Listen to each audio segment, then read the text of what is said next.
សួស្តីអ្នកទាំងអស់គ្នាថ្ងៃនេះយើងរៀនអំពីក្រុមពាក្យឆ្នាំនាន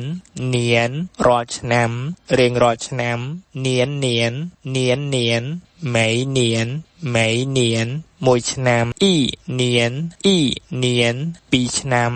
លៀងនានលៀងនានប៉ុន្មានឆ្នាំជីនានជីនានឆ្នាំទៅមួយឈៀននានឈៀននានឆ្នាំទៅឈីនានឈីនានឆ្នាំនេះជីននានជីននានឆ្នាំក្រោយមីងនានមីងនានឆ្នាំក្រោយមួយហូនានហូនានឆ្នាំនោះតាំងនានតាំងនានក្មេងយុវវ័យនានឈីងនានឈីងអាយុនានលីងនានលីង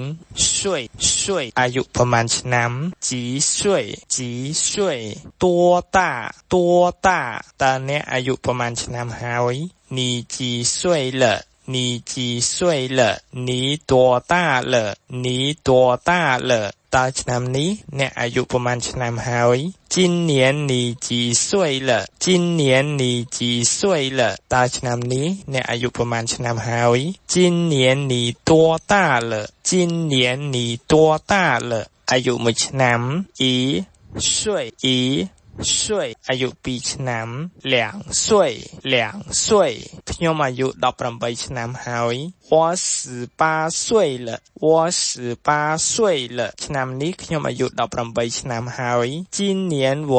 18岁了今年我18岁了